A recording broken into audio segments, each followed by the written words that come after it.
वज़ीर-ए-आज़म दी अमरीका ते ईरान विच छेती मुआहिदा होने की तस्दीक। शहबाज शरीफ ने एक सुते बयान विच आखिया अमरीका ते ईरान विचकार अमन मुआहिदे उत्ते मुतफिका हतमी फैसला हो चुकिया।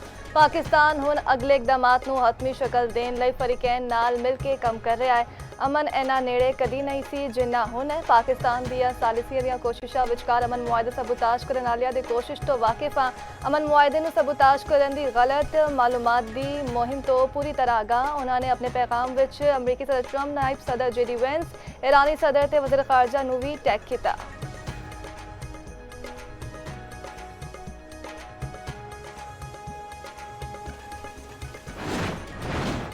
मुफाहमती यादाश्त उत्ते दस्तखत नहीं हुए, तब्दीली मुमकिन है। मुआहदे दे 14 निकात होंगे। ईरानी वज़ीर खारजा अब्बास अरागची कहंदे ने सुप्रीम कौंसल विच मतन उत्ते इख्तलाफ है, हतमी फैसला इज्तिमाई होवेगा। मुज़ाकरात कामयाब होने उत्ते दस्तखत किसी और थां उत्ते होंगे।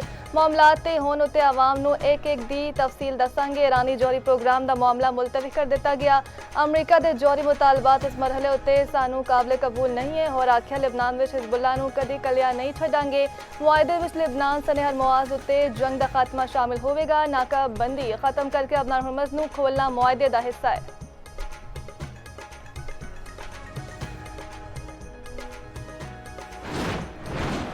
मुआहिदे की तफसीलात ईरानी मीडिया विच सामने आन उत्ते अमरीकी सदर नाराज आखिया लीक कीतियां गईयां शर्तां दा तय पान आलिया शर्तां नाल कोई ताल्लुक नहीं। ट्रंप दे इस्राईली न्यूज़ चैनल नाल गलबात आखिया ईरानी वज़ीर खारजा दियां शर्तां दे लीक होने दो मुतालिक पोस्ट चंगा इकदाम से ईरान ने गलत मालूमात फैलाने उत्ते खुफिया तौर पर माफ़ी मांग लीती। ईरान दे नाल मुआहिदे उत्ते दस्तखत हफ्ते दे आखिर विच यकीन हो सकदे ने। नायब अमरीकी सदर JD वेंस ने आखिया सिर्फ मुलाकात या डील उत्ते दस्तखत करन ते ईरानी मुंजमद फंड बहाल नहीं होंगे। मुजवज़ा मुआहिदे के तहत ईरान नूं जिम्मेदारियां पूरी करन उत्ते मुआशी फवायद हासिल होंगे। मुजवज़ा मुआहिदे के बारे विच बहुत सारे जाली मालूमात फैलाइयां जा रही हैं।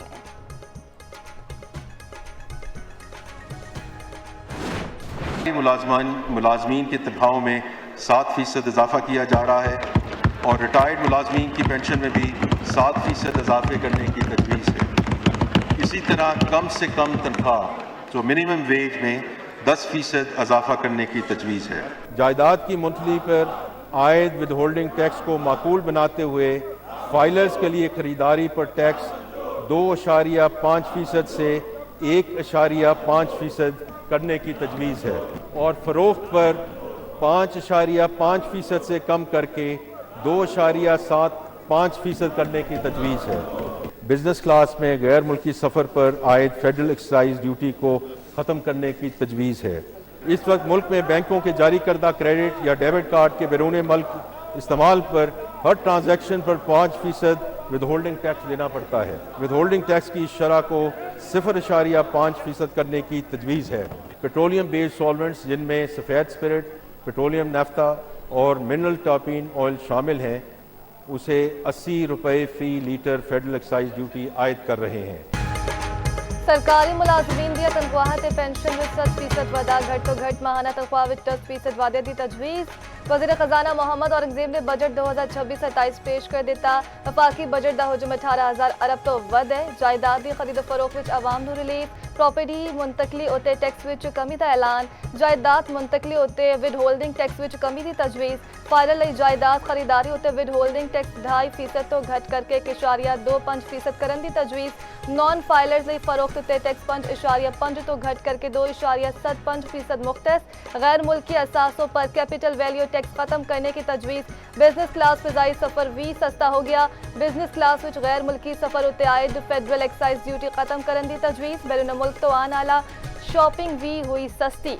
बैरून मुल्क तो ऑनलाइन खरीदारी उत्ते विद होल्डिंग टैक्स की शरह विच कमी। क्रेडिट कार्ड, डेबिट कार्ड दे बैरून मुल्क इस्तेमाल उत्ते विद होल्डिंग टैक्स की शरह 0.5% करने की तजवीज़। बरामद करंदगान रियल स्टेट सेक्टर, ओवरसीज पाकिस्तानियों की जायदाद उत्ते रिलीफ, सैनिटरी पैड ते औरतां दी सेहत तो मुतालिक शेवा उत्ते टैक्स खत्म। खानदानी मनसूबाबंदी तरजीह करार, माना हमल शेवा उत्ते आयद टैक्स खत्म करने की तजवीज़। इलैक्ट्रिक गड्डियां, बच्चियां दा दूध, ऑयल ते घ्यो महंगा, मिठाइयां, पास्ता, जरई दवाइयां, क्रॉकरी उत्ते टैक्स लगेगा। सारियां किस्मां दे जूते सेल्स टैक्स ते दायराकार विच शामिल। Bathroom fitting, sanitary ware, washroom दे लवाजमात उत्ते टैक्स आयद। बैग, हैंडबैग, सूटकेस ते दूजा सफरी सामान भी महंगा होगा। इलैक्ट्रॉनिक सिगरेट्स ते लिक्विड आइस उत्ते ड्यूटी वधाण दी तजवीज़।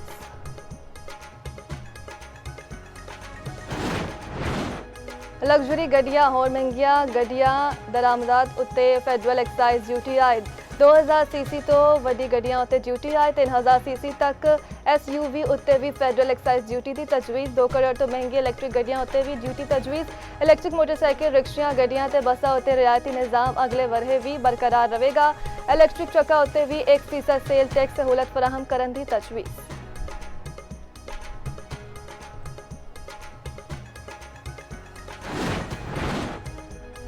बजट विच 1,83,333 रुपए तो उत्ते तनख्वाहदार तबके लिए रिलीफ। तनख्वाहदार तबके उत्ते आयद सरचार्ज खत्म करने का फैसला। आमदनी चार्ज स्लैब के तहत तनख्वाहदार तबके नूं रिलीफ की तजवीज़। 22 तो 32 लाख सालाना कमान आलिया लिए टैक्स शरह 23 तो घट करके 20% करन दी तजवीज़। सालाना 25 तो 30 लाख कमान आलिया उत्ते टैक्स की शरह 23% तो घट करके 20% करन दी तजवीज़। 41 तो 56 लाख रुपए आमदन आलिया लिए टैक्स शरह 35 तो घट करके 29% करन दी तजवीज़। 56 तो 70 लाख सालाना तनख्वाह उत्ते इनकम टैक्स 32% करन दी तजवीज़।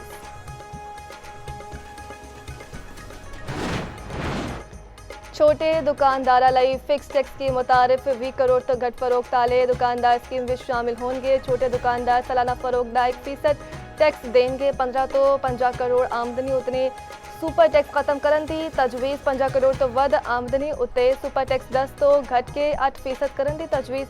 एक्सपोर्ट टैक्स 2% तो 1.25% करन दी तजवीज़। गैर मुल्की असासिया उत्ते कैपिटल वैल्यू टैक्स खत्म करन दी तजवीज़।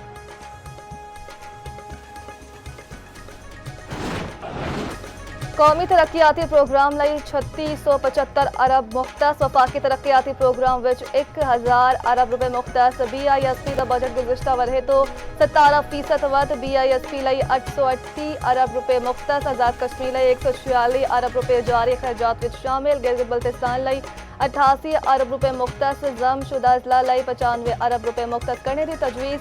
SIFC के तहत 12 मुख्तलिफ शोबिया विच मनसूबियां नूं वसअत दित्ती गई। खसूसी इक्तिसादी जोन्स नूं बिजली फराहमी विच तरजीह दित्ती जाएगी। आज़ाद कश्मीर ते GB दे 8 पन बिजली मनसूबिया लिए फंड्स मुख्तस। सैलाब तो मईशत नूं 822 अरब रुपए नुकसान पहुंचिया। 43 आबी मनसूबिया लिए 103.10 अरब रुपए मुख्तस। दयामर भाषा डैम लिए 14 अरब रुपए मुख्तस। मेहमन डैम लिए 22 अरब रुपए मुख्तस। डासो पन बिजली मनसूबे लिए 15 अरब रुपए मुख्तस। 2035 तक निफ्ट आबादी शहर विच मुकीम होने का इम्कान। अर्बन सेंटर्स मईशत का 55% हिस्सा करार। शहरी तरक्की ते हाउसिंग लिए 54.60 अरब रुपए मुख्तस। शिपिंग इंडस्ट्री IT ते फ्रीलांसिंग सैक्टर लिए रिलीफ का ऐलान। IT ते फ्रीलांसिंग उत्ते 25% टैक्स बरकरार रखने का फैसला। सोशल मीडिया प्लेटफॉर्म्स उत्ते होने वाली आमदन उत्ते नवा टैक्स आयद। विद होल्डिंग टैक्स अदा करना पड़ेगा। रकमा की मुंतकली के वेले टैक्स वसूली होएगी।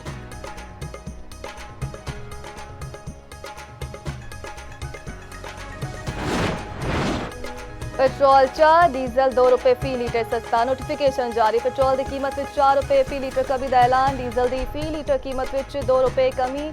पेट्रोल की नवी कीमत 373 रुपए 78 पैसे मुकर्रर। डीजल की नवी कीमत 378 रुपए 78 पैसे फी लीटर मुकर्रर।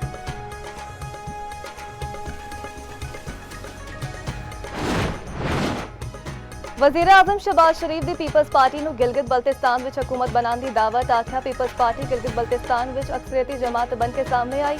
नून लीग ने गिलगित बल्तिस्तान असैम्बली विच ओपोजिशन विच बैठन का फैसला किया। साडे मुंतखब अरकान पीपल्स पार्टी नूं हुकूमत बनाने लई वोट देंगे। दूजे पासे बिलावल भुट्टो का गिलगित बल्तिस्तान हुकूमत साजी उत्ते वज़ीर आज़म के बयान का खैर मकदम कहते ने पीपल्स पार्टी की अक्सरियत नूं तस्लीम करना जमहूरी रवायत है।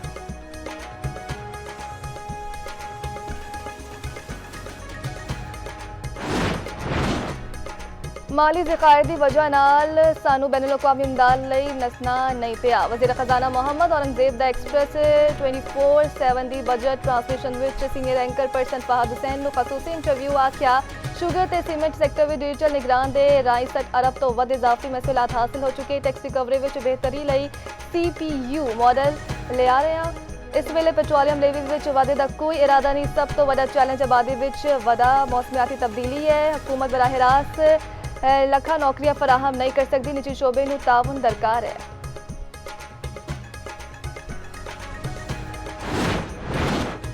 ਬਿਜ਼ਨਸ ਕਮਿਊਨਿਟੀ ਤੇ ਸਨਅਤਕਾਰਾਂ ਨੇ ਮੁਖਤਲਿਫ ਚੈਂਬਰ ਆਫ ਕਾਮਰਸ ਵਿੱਚ ਬਜਟ ਤਕਰੀਰੀ ਸੁਣੀ। ਕਾਰੋਬਾਰੀ ਅਫਰਾਦ ਵਫਾਕੀ ਬਜਟ ਉੱਤੇ ਮਿਲਿਆ ਜੁਲਿਆ ਰੱਦੇ ਅਮਲ। SM ਤਨਵੀਰ ਕਹਿੰਦੇ ਨੇ ਤਨਖਾਹਦਾਰ ਤਬਕੇ ਉੱਤੇ ਟੈਕਸ ਸ਼ਰ੍ਹਾ ਮਜ਼ੀਦ ਘੱਟ ਹੋਣੀ ਚਾਹੀਦੀ ਹੈ। ਸ਼ੋਬਾ ਜ਼ਰਾਅਤ ਨੂੰ ਫਰੋਗ ਦੇਣਾ ਇੰਤਹਾਈ ਜ਼ਰੂਰੀ ਹੈ। FPCCI ਦੇ ਸੀਨੀਅਰ ਨਾਇਬ ਸਦਰ ਸਾਕਿਬ ਫਿਆਜ਼ ਨੇ ਆਖਿਆ ਫਿਕਸ ਟੈਕਸ ਨਾਫਿਜ਼ ਕਰਨ ਦਾ ਮੁਤਾਲਬਾ ਨਹੀਂ ਮੰਨਿਆ ਗਿਆ। ਟੈਕਸ ਹਦਫ ਹਕੀਕਤ ਉੱਤੇ ਮਬਨੀ ਟਾਰਗੇਟ ਨੇ। ਜ਼ੁਬੈਰ ਮੋਤੀਵਾਲਾ ਦਾ ਬਜਟ ਉੱਤੇ ਵਫਾਕੀ ਹੁਕੂਮਤ ਨਾਲ ਸ਼ਿਕਵਾ। ਆਖਿਆ ਬਜਟ ਵਿੱਚ ਕਰਾਚੀ ਲਈ ਕੁਝ ਨਹੀਂ ਰੱਖਿਆ ਗਿਆ ਕਿ ਫੌਰ ਲਈ 40 ਅਰਬ ਰੁਪਏ ਰੱਖਣਾ ਚਾਹੀਦਾ ਸੀ।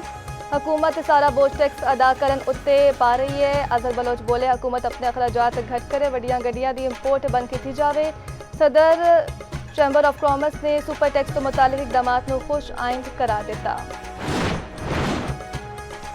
इस्लामाबाद विच शारा दस्तूर उत्ते सरकारी मुलाजमीन दा एहतजाज। पाक सैकटरीएट तो पार्लीमेंट हाउस वल मार्च। मुलाजमीन दी पार्लीमेंट हाउस जान दी कोशिश। पुलिस दा लाठीचार्ज। तारिक फजल चौधरी एहतजाजी मुलाजमीन दे कोल आपने आख्या तुहाडे लोकां दे 90% मुतालबात मंजूर किए जा चुके। एडहॉक रिलीफ अलाउंसेस भी बुनियादी तनख्वाहां विच जम किए जा चुके। पंजाब विच पब्लिक ट्रांसपोर्ट उत्ते मुफ्त सफर की सहूलत खत्म। अज तो पैसे दे के टिकट लेना पएगा। इतलाक लाहौर रावलपिंडी ते मुल्तान उत्ते होवेगा।